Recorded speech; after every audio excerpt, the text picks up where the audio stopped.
একেবারে বলা যায় যে টান টান উত্তেজনা এবং কার দখলে কে যেতে চলেছে অবশেষে সেমিফাইনালে, এই মুহূর্তে কি আপডেট? আমরা যেটা দেখছি যে 196 লক্ষ্য ভারতের কাছে।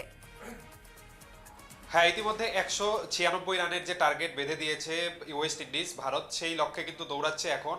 ব্যাটিংয়ে ইতিমধ্যে ভারত ব্যাটিং করতে নেমেছে এবং দ্বিতীয় ইনিংসের খেলা কিন্তু শুরু হয়ে গেছে। আমরা কিছুক্ষণ আগে যেটা আপডেট দেখেছিলাম, 1 ওভারে 5 রান হয়েছে।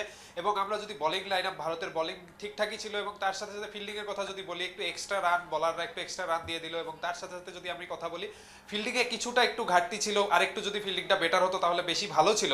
কিন্তু তথাপিও 200 রান পার করতে পারেনি ওয়েস্ট ইন্ডিজ। এখন বর্তমানের কথা যদি আমি বলি, এখনকার যে আপডেট আছে সেখানে কিন্তু যদি আমি সেই আপডেটে, যদি লাইভ আপডেটে যদি আমি চলে আসি, সেখানে 1 ওভার 3 বলে 1.3 অর্থাৎ 2 ওভার রানিং চলছে এবং 10 রান হয়েছে। সেখানে উইকেট কিন্তু একটিও পড়েনি। সেখানে অভিষেক শর্মা যে ব্যাটিং এ নেমেছে এবং তার সাথে সাথে সঞ্জু স্যামসন কিন্তু এখনো ক্রিসে আসেনি।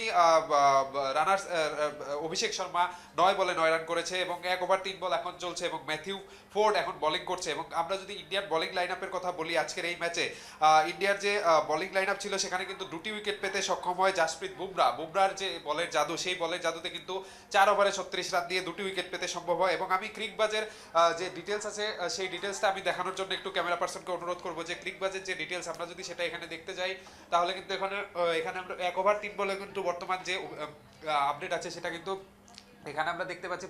স্কোর এবং স্কোর কার্ডের দিকেও যদি আমরা যাই, এখানে 9 রান বর্তমান হয়েছে। এবং তারপরের যদি ব্যাটিং এর কথা বলি, এখনো যদিও একটা উইকেট যায়নি, আমরা চাই যে উইকেট একটাও না যাক, ভালোভাবে এই যে শুরু যে আছে ব্যাটিং এর যে শুরু, সেটা যাতে ভালোভাবে হোক।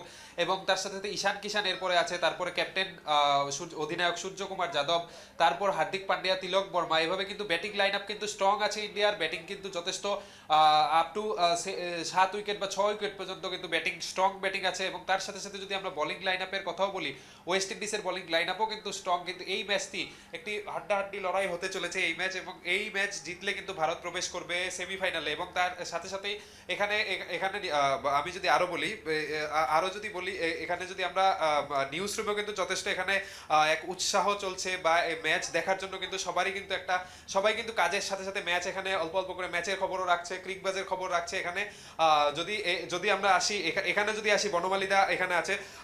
বনমালীদা কি বলবে? ম্যাচ এখন পর্যন্ত যা দেখলে, একটি ইনিংস হয়েছে, একটি ইনিংস শেষ হয়েছে এবং দ্বিতীয় ইনিংসে ইন্ডিয়া ব্যাটিং করছে। তো এই সময় 196 টার্গেট বেঁধে দিয়েছে। তো তোমার কি মনে হয় এই ম্যাচ কি হবে? দেখুন, 196 এটা একটা বড় টার্গেট টি-20 ম্যাচে যদি আমি দেখি।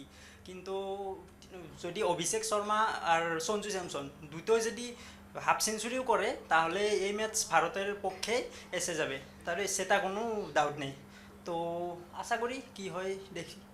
এবং সবাই কিন্তু বলছে ব্যাটিং লাইন আপ, যে শুরুর দিকের যে ব্যাটিং লাইন আপ আছে তা যদি ভালো হয়, তাহলে কিন্তু এই ম্যাচ নিশ্চয়ই ভারতের পক্ষে আসবে। এবং আমরাও আস্তে সম্পূর্ণ আপডেট তুলে ধরবো এই ম্যাচ কতদূর কি হতে থাকে। নিশ্চয়ই ভারতের দিকে এই ম্যাচ আসবে এবং ভারত সেমিফাইনালে প্রবেশ করবে, সেই আশা রেখেই নিউজ লাইভ বাংলা আপনারা দেখতে থাকুন। আমরাও কিন্তু একের পর এক আপডেট আপনাদের সামনে তুলে ধরার চেষ্টা করব। একেবারে রামকৃষ্ণ, আমরা এই বিষয়টা একটু আগেই আমরা আলোচনা করছিলাম যে ওপেনিংটা কিন্তু খুব গুরুত্বপূর্ণ। সেক্ষেত্রে অভিষেক শর্মা এবং সঞ্জু স্যামসন রয়েছে, এবং আগের দিনেও যে ম্যাচ ছিল সেখানেও কিন্তু দুর্ধর্ষ এই ওপেনিং ছিল, এবং সেই দুর্ধর্ষ ব্যাটিং যদি ধরে রাখা যায় তাহলে কিন্তু এই ম্যাচ একেবারেই ভারতের হাতে। অন্যদিকে একেবারেই ক্রিকেটের নন্দনকানন ইডেন গার্ডেন্সে একেবারেই টান টান উত্তেজনা, এবং সেই ম্যাচের পর সূর্যোদয় হয় কিনা সেদিকেই কিন্তু তাকিয়ে গোটা দেশবাসী। আপাতত ধন্যবাদ রামকৃষ্ণ।